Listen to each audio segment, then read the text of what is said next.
కూడా సేమ్ బార్డర్లు కొట్టి డిజైన్స్ వేసి నీట్గా రాయాలి కలర్స్తోని. పాఠ్యక్రమ సూచికలో కూడా మొత్తం 12 కాలమ్స్ ఉంటుంది. 12 హెడ్డింగ్స్ పెట్టి రాయాలి. ఒకటి ఉపాధ్యాయుని పేరు, దీంట్లో కూడా ఉపాధ్యాయుని పేరు ఏమొస్తుంది మనది, ఇక్కడ మీ పేరు వస్తుంది. ఇప్పుడు మీరు శిక్షణ తీసుకుంటున్నారు కాబట్టి,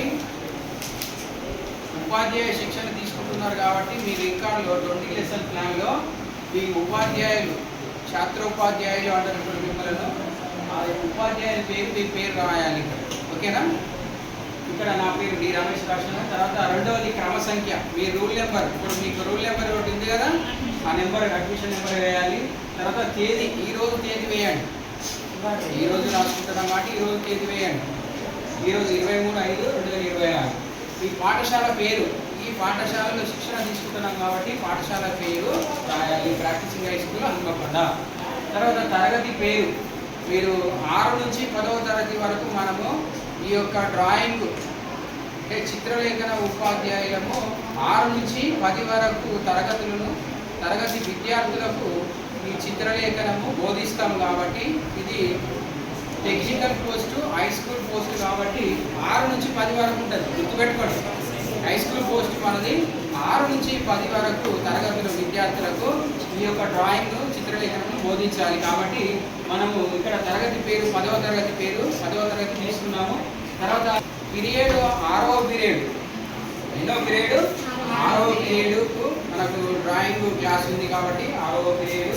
తర్వాత కాలము 45 నిమిషాలు, ఏ పీరియడ్ అయినా 45 నిమిషాలు ఉంటుంది దాని కాలము, 45 నిమిషాలు కాలము. తర్వాత పాఠశాల పాఠం ఇక్కడ ఏంటి బోధిస్తున్నాము, డ్రాయింగ్ బోధిస్తున్నాం కాబట్టి ఆ డ్రాయింగ్. తర్వాత తరగతి సంఖ్య, ఈ తరగతిలో విద్యార్థుల సంఖ్య ఎంత, 60. ఉదాహరణకు 60 వేసాను మన తరగతిలో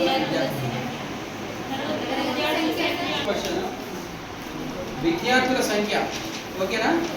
మరి కొన్ని సంఖ్య ఉంటే అంతమంది 60 వేసాను. ఇక్కడ ఇప్పుడు మన తరగతిలో ఎంతమంది ఉన్నారో అది వేయండి. తర్వాత ఉద్దేశము, 10వది ఏంటిది, ఉద్దేశంలో విద్యార్థులు చేయించుట. మన ఉద్దేశం ఏంటిది, విద్యార్థులతో మనం గీసే చిత్రలేఖనము, మనం నేర్పే డ్రాయింగ్ని విద్యార్థులతో చేయించాలి, నేర్పాలి. తర్వాత ఉద్బోగాతములో ఆసక్తిని, విషయాలను తెలుపుట. వాళ్ళకు ఇంట్రెస్ట్, ఆసక్తిని ఈ చిత్రలేఖనం గురించి తెలుపుట. తర్వాత 12వ పాయింట్ బోధనోపకరణం. ఈ బోధనోపకరణంలో మనకి ఏమేమి ఉంటాయి, శుద్ధముక్క, డస్టరు, పాయింటరు, పటము, చిత్రపటం. మనం ఏం గీస్తామో ఆ చిత్రపటంతో శుద్ధముక్క, డస్టరు, పాయింటరు ఇవి తీసుకొని వస్తాం కాబట్టి వాటితో మనకు తరగతిలో బోధనోపకరణలు ఇది ఖచ్చితంగా అందరూ రాయాలి. ఇవి కూడా 12 కాలం హెడ్డింగ్స్ ఉంటుంది పాఠ్య క్రమశిక్షణలో. ఇవి 2వ పేజీలో రాయాలి. ఓకేనా?